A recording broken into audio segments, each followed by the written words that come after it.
솔로몬의 세 번째 설교에서는 이 세상에서 허무함을 극복하기 위한 많은 교훈을 주었습니다. 이 세상에서 악한 일에 대한 징벌이 속히 오지 않고 선과 악이 함께 있다고 했습니다. 그래서 사람들이 악을 행하기에 담대하다고 했습니다. 그러나 하나님께서 장차 선과 악에 대해서 분명하게 심판하신다는 경고를 하고 있습니다.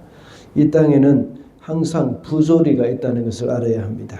그래서 성도들은 이 땅을 사는 동안 종말에 가서는 심판이 있다는 것을 알고 일상적인 삶 가운데서 기쁨을 누리며 살아가야 한다고 했습니다.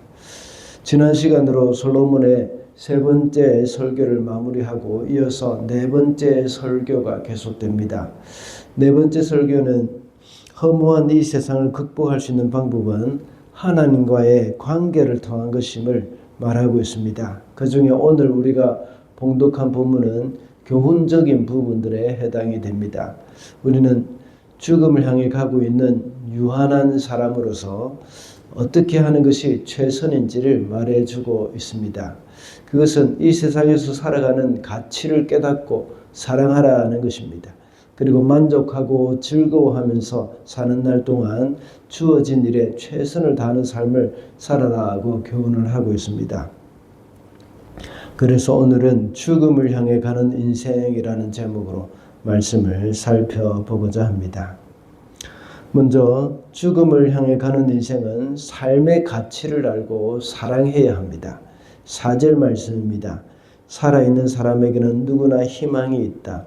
비록 개라고 하더라도 살아있으면 죽은 사자보다 낫다. 비록 개라고 하더라도 살아있으면 죽은 사자보다 낫다라는 말은 고대 근동의 속담입니다.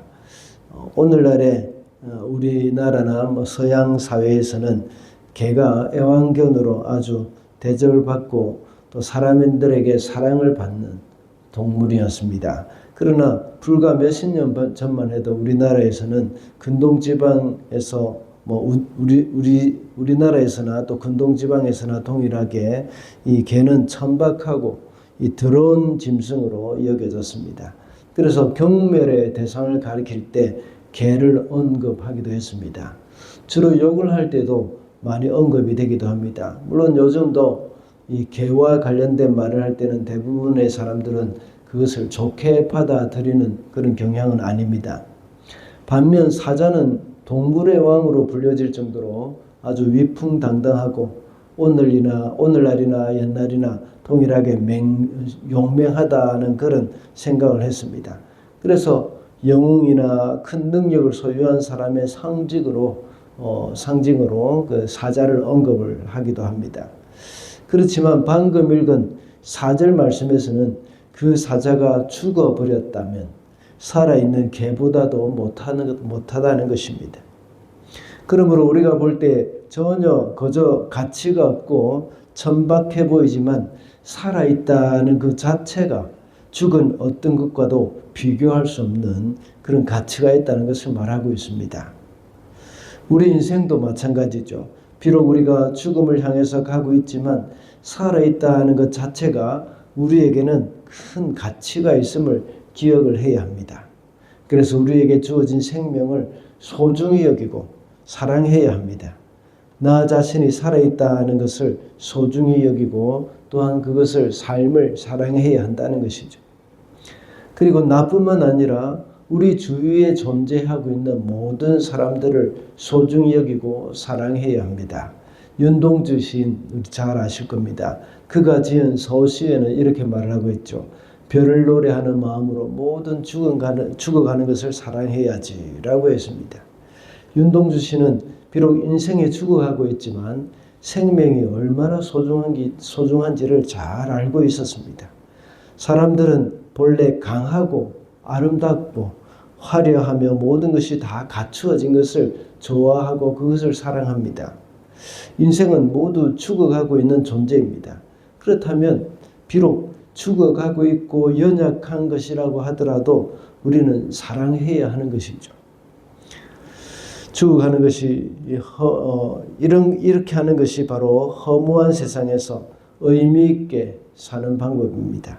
그것이 바로 우리 주위에 있는 병들고 또 연약한 사람들, 소외된 계층을 향한 그런 긍휼한 마음을 가지고 그들을 돕는 것이라고 할 수 있겠습니다.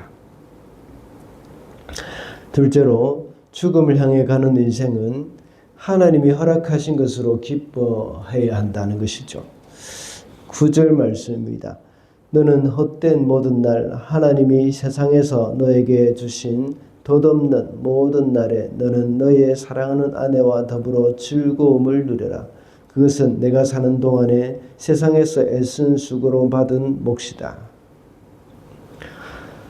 7절부터 9절까지의 말씀에서 솔로몬은 이 세상에서 주어진 생명의 날들 동안에 하나님께서 허락하신 것으로 만족하며 즐거움을 누려라는 말을 하고 있습니다. 여기서 덧없는 모든 날이라고 말을 하는 이유는 인생의 부조리함 때문입니다. 7절에서는 먹고 마시는 것, 8절에서는 입고 바르는 것을 가지고 즐거움을 누리라고 말을 합니다. 그리고 방금 읽은 9절에서는 아내와 함께 즐거움을 누릴 것을 말하고 있습니다.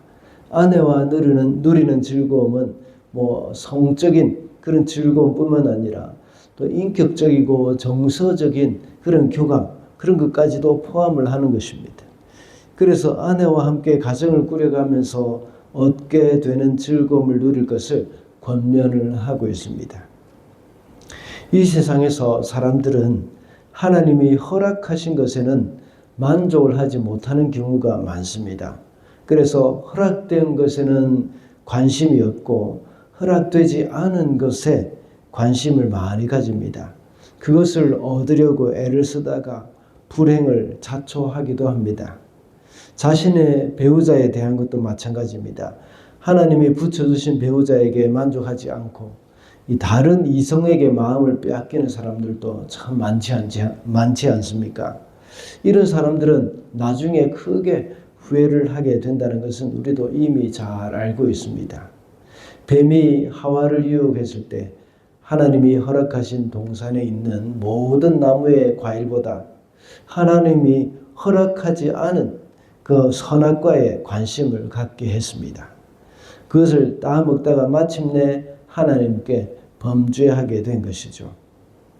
우리가 이 세상에서 즐거움을 누리는 방법은 하나님이 주신 것을 만족하게 여기는 것과 그것을 감사히 여기는 것입니다. 이 땅에 살아가는 동안 하나님으로부터 받은 그런 것들을 잘 세어보시기 바랍니다. 세어본다는 말은 세상에 우리가 생각을 해보고 감사하라는 말이죠. 그럴 때에 우리는 그것에 대한 감사와 기쁨을 누릴 수 있을 것입니다.